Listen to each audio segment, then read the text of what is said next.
Good morning, everybody, or rather good afternoon. I'm saying to you hello. I wish I was in Johannesburg, but I happen to be in Salzburg here in Austria on a fellowship by the Salzburg Global Seminar. And we're actually just listening to the last part of the conversation. Quite interesting. They've gathered about 48 fellows from 30 countries here in Salzburg for this week to discuss creating futures, art, and AI for tomorrow's narratives. So we've obviously been discussing a lot of the things that you guys are out there discussing as well. And I just want to thank you for taking the time out to listen to me. I think the question that we want to ask when it comes to the condition of cultural workers is, do they have dignity in your communities? Do cultural workers have dignity in the local sphere, in the rural sphere, in the cities, on the continent, in the world? Because largely, the truth about human beings and human development is that arts, culture, the way we live, the expression of the way we live is fulfilling to the human experience. So it's almost like, life would just be black and white, and the artists bring the color, and therefore the life experience that we will be going through will not be the same without cultural professionals. So the assumption is that there will be no wellness if culture and cultural workers are not dignified. Now, I'm going to tell you a little bit about myself. I come from Namibia, and since we're in South Africa, Namibia used to be the fifth province of South Africa, and we became independent in 1990.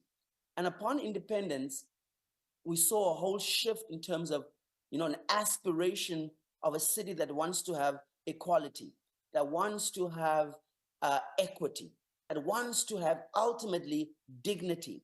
So the question is, can culture be used as a vehicle to achieve human dignity, particularly as Africans and as people that come from an oppressed past? Is our culture, our products, our services, our innovations, does it give us human dignity? And I think if we're looking at it from a dignifying perspective, the world is currently experiencing many crises. There's crisis we're talking about in terms of conflict and war. We're talking about environmental climate issues. We're talking about poverty. We're talking about gender and sexual-based violence. We're talking about issues of mental ill health. So there's a myriad and a plethora of challenges at a human being level, so at an individual level, and at a collective level when it comes to human development. Now, the work that we do as individuals and as collectives must say that culture is what humanizes us. All the issues around oppression, violence, are acts of dehumanization because people pick up guns, they program drones, they develop large language models that become dominant in the way that we can now speak about issues around digital colonialism, right? So how do we respond to this deficit in dignity as cultural workers, as cultural professionals, is really what I want to talk about. So in the fact that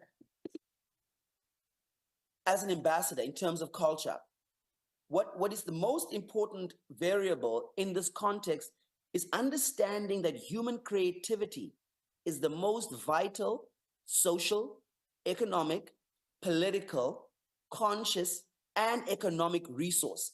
And I think if we have that grasp around human creativity, we will understand how do we then influence this dominance that happens, this supremacy that we experience, this patriarchy that women go through, this lack of love that we experience in our communities. And I think if we place it within the framework of human dignity, we're able to come up with responses that can address the issues. So I was hearing the former speak about issues around indigenous knowledge. We were talking about, this idea of design thinking. What is it all? And I kind of want to give you an idea in a contemporary context of what's happening currently.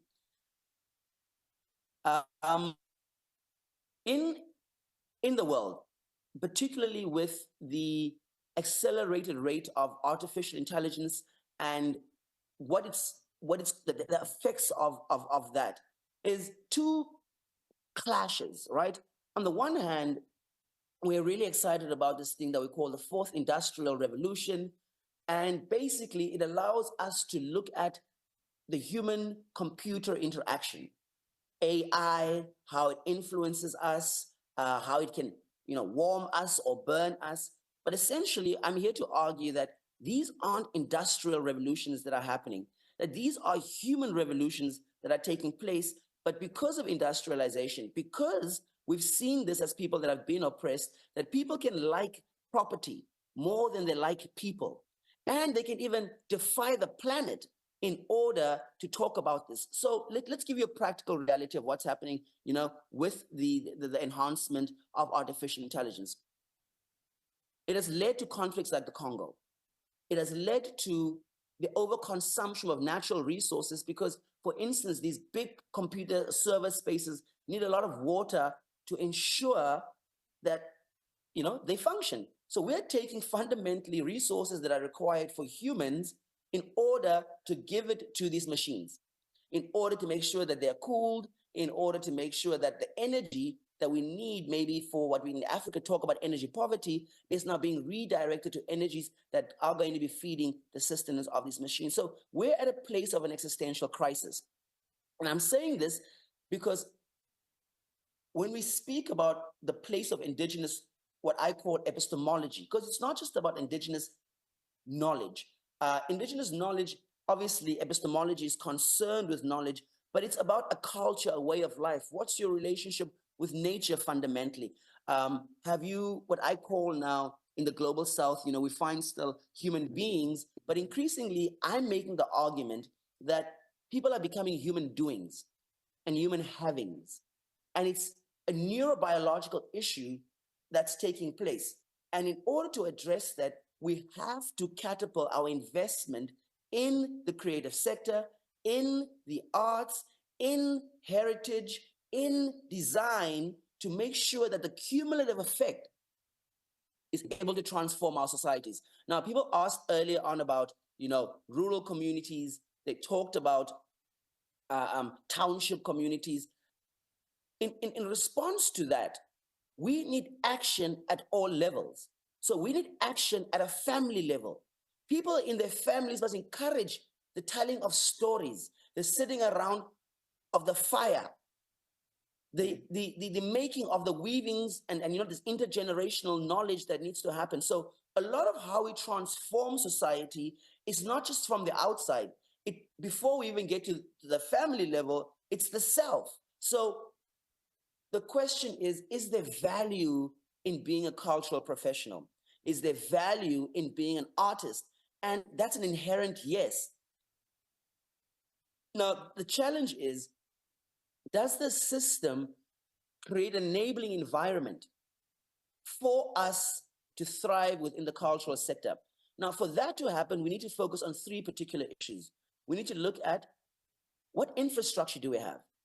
What spaces, what places can we go and apply ourselves? So the issue of infrastructure is fundamental, right? But it needs to be coupled with the issue of financing. How do we access money that can fuel, or how do we access resources that can fuel our dreams? And lastly, how do we couple the infrastructure, the financing with the skills? And the truth is, those three things are things that primarily governments must be worried about. So if you're an activist, elections are coming up in many countries. Do we speak about, as cultural workers, how to position ourselves? Because the idea is to have the dignity of decent work, right? So how do we ensure decent work for cultural professionals? Because only once we have decent work will we know that the issue of dignity has been addressed. That's what happens at a macro level. At a macro level, we need to advocate for more infrastructure, for more skills, for more financing opportunities that are at all levels. So at a community level, at a regional level, at a provincial level, at a district level, at a continent, at SADC level, at ECOWAS level, at all the levels, because otherwise the disparity and inequality will continue, because our efforts must have a cumulative effect in how we organize ourselves and then how we arrange ourselves. Now, at an individual artist level, there's 4 things that are very important in this context. The one is what's available. What's available to you? Do you have, for instance, in our context, I come from a people that were genocided, where the German people wanted to decide who gets to live and who gets to die, not as an individual, but as a collective. So we went through a cultural genocide as the Nama people. And what the effects of the cultural genocide has been is that it has led to dehumanization. So the reason why people get dehumanized is because we have choices to make. Do we want to give guns? Do we want to give brushes? Do we want to give music studios, or do we want to ensure that drones that have AI recognition that will kill people indiscriminately is where we put our energy? So the question around any artist is not just value, but is your energy valued in your creativity? Because creativity is the most important resource. So the question around how you navigate that as an individual is down to 4 pillars. One, it's around, like I said, what's available. And this is where the issues of privilege, prejudice all come into play. 2, even if something is available to you, do you have access? Do you have access to particular, like if you say you're an individual artist, to grants? Do you have access to a network of people that can push your work, whether it's online or in the physical realm? Third issue is, how do we utilize what we have? How do we ultimately utilize what we call these indigenous epistemology? How do we utilize that? And fourth, I want to speak about this issue of sustaining. How do we allow for a life that is sustainable? And if we go through that ecosystem, I'll give you an example of the work that we've done. And I'll speak first as a guy that grew up, in the township, that was doing poetry and ran spoken word for 12 years in Namibia as the creative director. But I realized early on that good seeds don't grow in bad soil. Good seeds don't grow in bad soil. But nobody wants to take responsibility for the soil. Nobody wants to say, if the soil needs to be fertile, if we need to plant the seeds, if we need to be fruitful at the end of the day, what part of this value chain in the ecosystem am I responsible for? Who are the stakeholders that must be responsible for the soil? Because good seeds don't grow in bad soil. And that's the artist's reality. The artist's reality is that there are seeds that have been planted and they are unable to grow. Now, the question is, the environment, the soil, is not necessarily your responsibility as the seed. And that responsibility for the soil has to be shared. One of the key stakeholders is the state. Because unlike, for instance, in Namibia, I always say Namibia is not called Namibia. It's called the Republic of Namibia. And the Republic means the public, and it means the people. So it means that this country is called the people of Namibia. So which means that it must act in the interest of the people, and the people are artists and need culture to be produced. So what is their responsibility?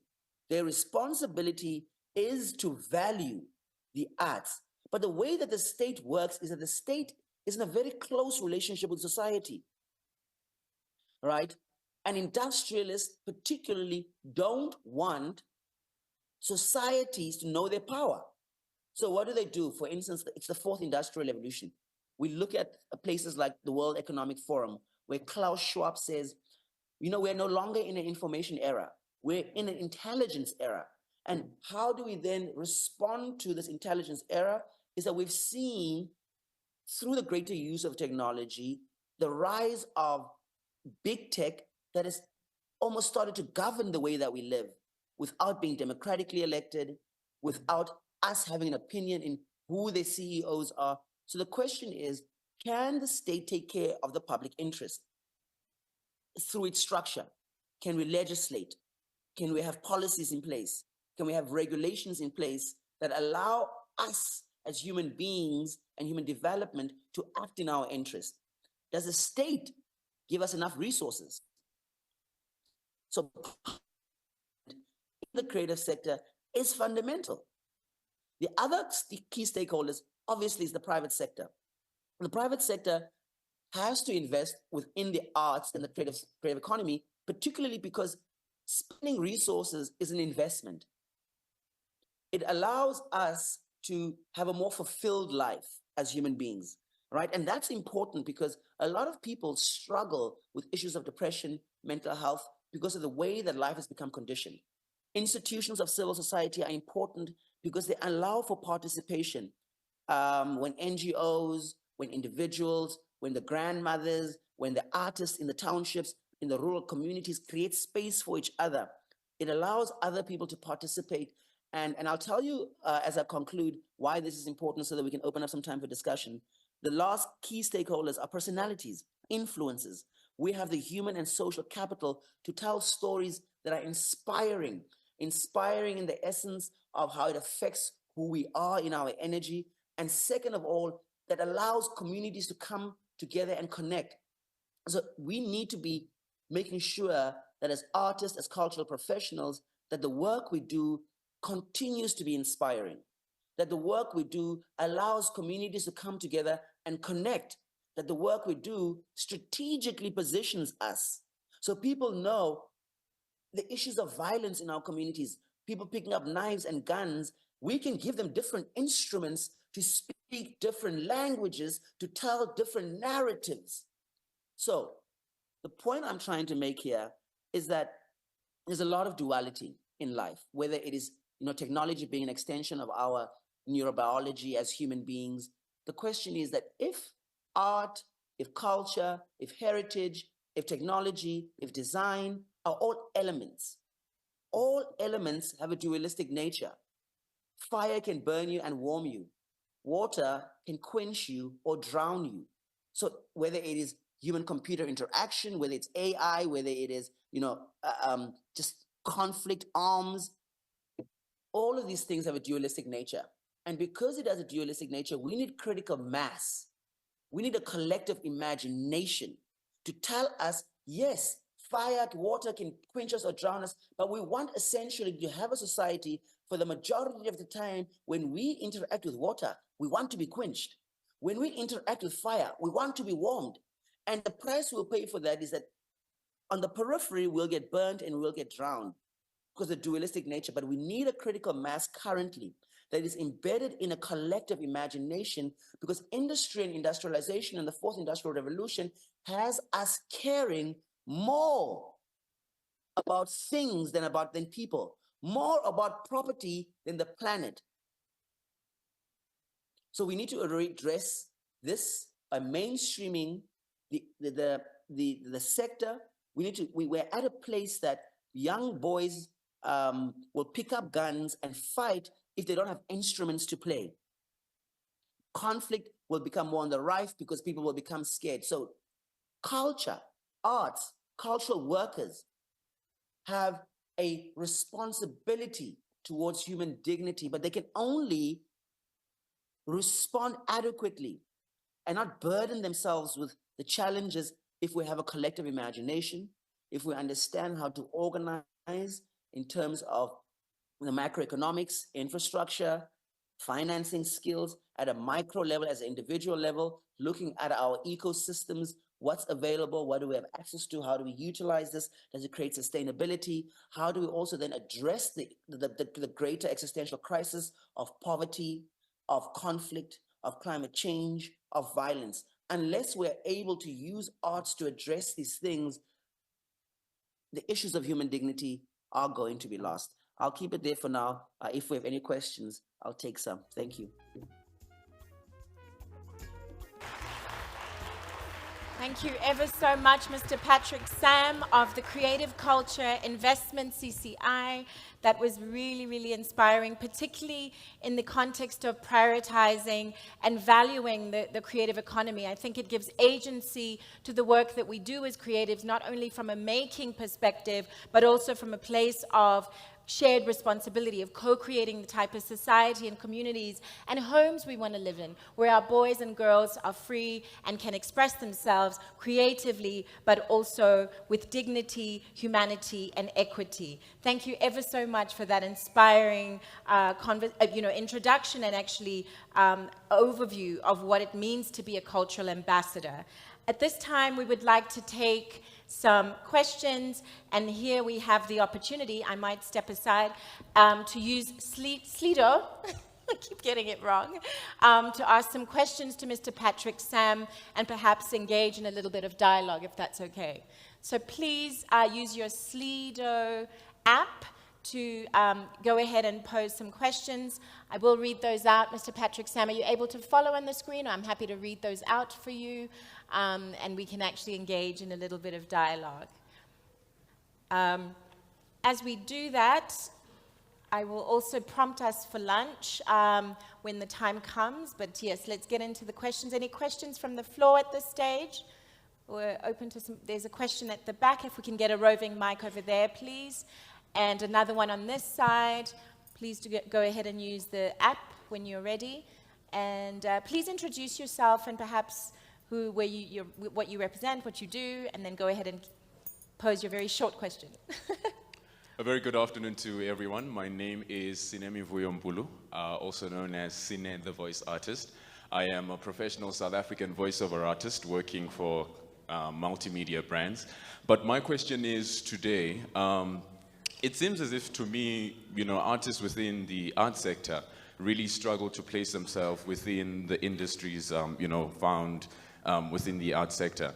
And it seems as if, to me, it is an identity crisis. And I'm not sure about you, I just forgot his name. Mr. Patrick Sands. Mr. Patrick Sands, how you've actually, managed to face your journey with identity as an artist, and how you've basically, helped yourself, move through, the displacement of not knowing who you are, or just basically fighting against the standard of the arts. It seems as if a lot of artists get lost or easily lost within their journey. So I'd love to know about your journey. Thanks.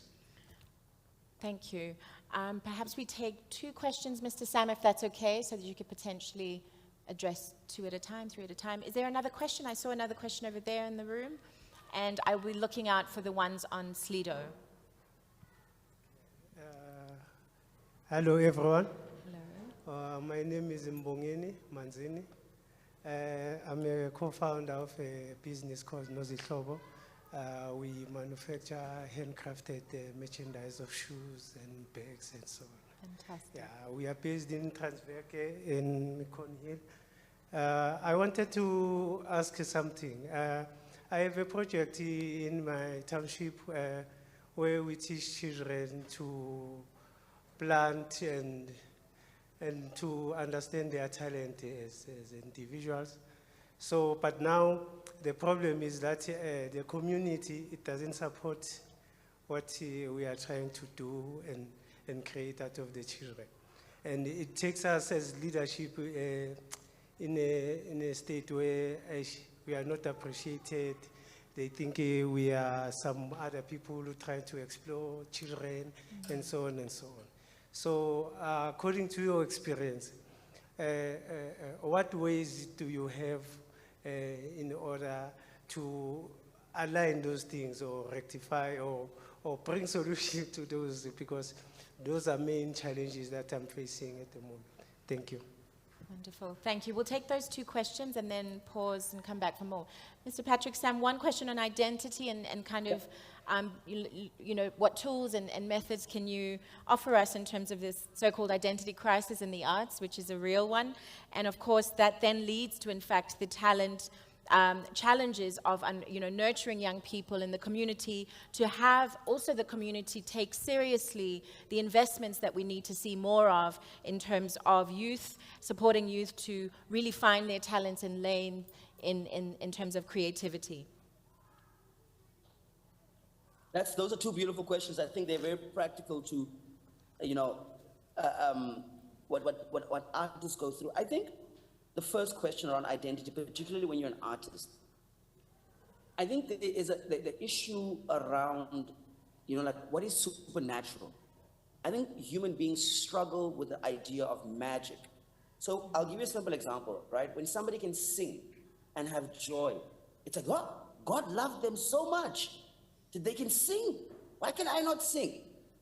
So I think there's an interaction here where you're a custodian of magic. And when, in terms of frequency, your neurobiology, when you're not around other people or culture where you can co-regulate that, it becomes a problem. So I think as artists, the first thing that you must understand is that a lot of your gift is sacred. And then the question is, how do we deal with expressions that are sacred? Because we live in a culture that's got a hyper identity, right? So you want to say, I'm a lawyer, I'm an engineer. But when it comes to the arts and artistic expression, a lot of the process, the practices, the principles are sacred. And we live in societies where we don't create sacred spaces, and this kind of conjoins to the second part of the question. When we've been dehumanized, when we've been oppressed, when we've been made to survive, the human spirit becomes a thing that we don't prioritize. And particularly in places where there's poverty and oppression, and I'll kind of answer both of them to say, issues of identity. I'm a township boy, right? I struggle even till today, where I sit on global boards, where I sit as the chair of the African Namibian Art Council, because even within that question of identity, a lot of us are assimilated. We're assimilated to feeling like, oh, I'm successful when I move out of the township. I'm successful when I'm able to speak English in a particular way. I have an inferiority complex, not because what people call imposter syndrome, it's an imposed syndrome. People impose a particular syndrome onto you as an artist for being talented, for being God-gifted, being able to express yourself and then also enhance your techniques, right? So the envy that exists around artists, when we take in that energy, especially if you're empathetic, you struggle because you don't want people to resent you for being talented. So a lot of how you deal with that is within a sacred space, whether it is through your gods, your ancestors, the universe, nature. You have to find a way that you can digest and metabolize your talent, because that's the point of transformation. That's where the issues of identity are addressed. Fantastic. Right? So, yeah. Thank you. So again, We're getting a resounding round of applause. I hope you heard that. yeah. And just to answer the second part now, our communities, right? Our collectives, the places where we live with pain, the places where we hold trauma, the trauma being both intergenerational, the trauma being both collective. The question is, how do we respond to trauma? Because those are trauma responses at a family level. Yeah. There's a follow-up question which does center around that idea of the township, not just as a space, but a place where culture can be alive and that humanity can be, respected and located. So, the township as a center of excellence of culture, if you like, which you're alluding to. And I think what I'd like to add as we go to the other questions is, Mr. Sam, this idea that the continent, if you like, from a post-colonial perspective, is dealing with this paradox of, on the one hand, healing and a post-trauma environment and mindset, decolonization of the mind, and at the same time, a location for culture where Burna Boy and Taylor and Tebe Magugu and all of these artists are celebrated, Mama Esther Matlangu. We have this duality. On the one hand, we've got to heal and have young people be celebrated and nurtured in the arts, and on the other hand, we're a center where all of the arts are mined. And so we're navigating this duality all the time. And I think what you're highlighting, and I see there are lots of questions, is that we must actually be our own, point of connection to value. But I think it's not but I think it's not an issue of duality. I think it's an issue of being two-pronged. Right. Right? So the Tylers, the Burna Boys, that's all an individual imagination. So we will have mobility for them, right? But in order to have a shift that acts in the interest of human beings, in the face that people are becoming human doings and have human havings, is to have a collective imagination. The question is, how do we fuel a collective imagination in the midst of poverty, in the midst of trauma, in the midst of conflict, in the midst of climate change? How do we set that off? And I think we cannot, as much as, Ubuntu, we can speak about it, but it comes with a particular concession, which is the collective is more important than me. The we is more than the me. Right. But me is part of the we. Yes. And I think we were unable to make those concessions because our neurobiology has been infected by television, by media, by wanting to have a big car, wanting to live an American life, the American dream. What is the African dream? Yeah. And the African dream is central to how the other question that then comes up is, how do we remove gatekeepers? So in brackets it says government and capitalists from, the underutilized land, and creatives to function from a position of dignity. Our people don't have spaces and places to work. And then the follow-up question, which I probably add, is, can culture be used as a vehicle to move humanity towards dignity? So I think there's a consistency there. How can we liken design and artistry towards a way of life that God predestined for us? So it's really the themes that you're unpacking there, and the role of government and agency in terms of collective conscience and consciousness in the arts. I think the general argument that culture is the most, and not just culture, because culture can be like a hegemonic culture. It can be, a toxic culture. It can be a dehumanizing culture. So for me, it's about cultural diversity. It is about the fact that as Africans, we're able to speak many languages. We're able to navigate many realities. We're able to transcend into multiple experiences. We're able to articulate multiple expressions. So there's an issue of supremacy. There's an issue of dominance, and there's an issue of dominant discourses and hegemony. We're all exposed by that as artists particularly, and we are burnt by that because an artist is somebody that carries talent, and talent is the biggest threat to dominance. Absolutely. Here. It's really so well put, Mr. Sam, in the context of hegemony and culture being, if you like, in the other end of the spectrum, where cultural ambassadors are the purveyors of the next frontier. And until we can really centralize and identify that as value, and again, I go back to the young children in the community who need to be seen and heard and given a place to create, to be, the magicians, the alchemists that they're born to be, then we see the shift. But also we need to have empathy, right? Because I, as a human development expert, I always ask the question, in privileged spaces, you never speak about the girl child, the boy child, the elders. You just speak about family and family values. But in underprivileged spaces, we get so cut up and disaggregated. Now it's the black child, the girl child, the elders. No, we have to speak about values within the family context, within our community context, within our locales, because that's the birthplace of our collective imagination. Yeah. I'd like to wrap up if there are no... Go ahead. When we talk about townships, we have to speak about the parents as well. Yes. We have to speak about the elders as well.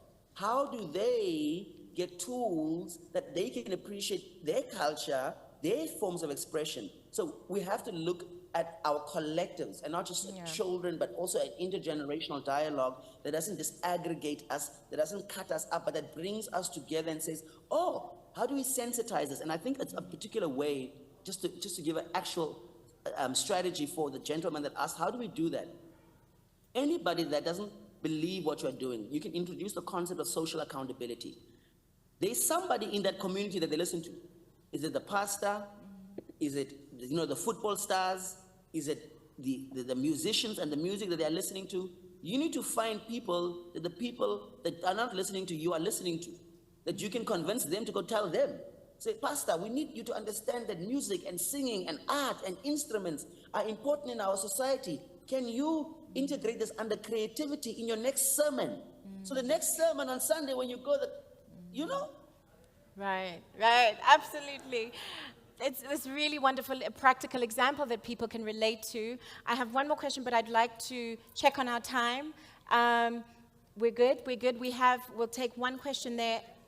4 more minutes. We'll take one question, Mayor, and then we'll take the last 2 on the screen. Mr. Sam, let me quickly read that one while we go to the mic. There's one that speaks to availability of resource and access in terms of bridging the large gap and in terms of access for people in the community. I think these types of environments really start to do that. And then there's one that says, Togozani, how do we introduce identity for kids who are in the schools and mainly black? And I think Mr. Sam has touched on that, is making it relevant. We'll go to the perhaps the last question from the floor before we wrap up. I'd like to add before you go, is also this idea of Pan-Africanism. The idea that, South Africa has had its own very unique colonial trajectory that keeps us in this very divided mindset, and that, linking into other parts of the continent is really a plus in a way that we can start to really leapfrog creative development. Please go ahead. Thank you. No, mine is actually not a question. It's actually it's a comment and more like a thank you, because in his presentation, he actually answered everything that I was trying to put out. Mr. Patrick Sam. To a point where I'm actually partly emotional, because we are in a war as humanity. We are in constant attack. And the only people that can save us is the creative souls and beings that we have. The people living in the marginalized communities, all they have is their creativity, their music, how they express that, and that cannot be dominated. So I just want to thank you for highlighting that in the we, there's a me, and that me needs to be nurtured in spite of where they live, whether it's a 2-room house. I live in Plekauri, but I come from Soweto, and my cultural and everything understanding of who I am as a person comes from where I come from, in spite of where I live.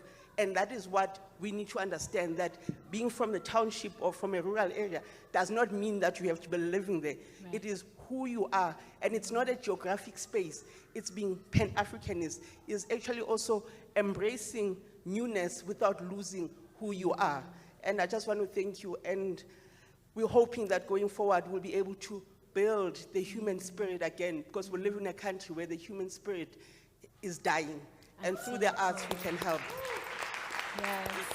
We thank you so much. I mean, I'm also very moved by this conversation that we have, because it really sits at the heart, Mr. Sam, as you've highlighted so aptly, at the heart of who we are as people. Irrespective of our race and culture, I think our humanity is that which sort of predetermines or precedes creativity. And when we come from that place or that center of gravity where our humanity is located, then everything else extends from that. Our healing, our recognition of each other, our recognition of our creativity, and the fact that actually that creativity is the very thing that enables thriving communities. I'll have the last word. Thank you ever so much for an incredibly inspiring conversation. Please go ahead. Thank you very much for the time. I'm going to finish my last words with a poem that I'm going to share with everybody. I left these spaces because the love I would receive was too much to be contained by my heart. It was more than the love I had for myself, so naturally my vase overflowed. My content was filled with baggage from the past, no room for new intakes. The things that I learned newly flowed away, while the past solidified in the cup. I was caught up. I was passed out. I was filled to the brim. I was committed to assisting a system that destroys the self. I was committed to assisting a system that destroys the self. Like a child soldier, I held a rifle, encountering civilians in these streets, these people that only listen to shit that is broadcasted outside of themselves. All wisdom possessed within has become dispossessed, and your inner voices silenced. So when the clock ticks, I rise. When the clock ticks, I rise. When the clock ticks, I rise at an altitude that defies normal societies. It's like normal being the past, peace being the present, connection being the future.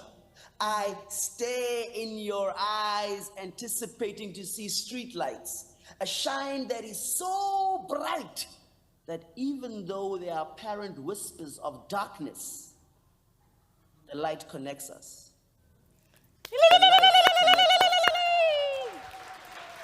Thank you. The love connects us. Thank you. Thank you so much, Mr. Sam. Thank you ever so much. We can't wait to see you in the flesh one day. We hope to have you with us. But thank you so much for chiming in all the way across the borders.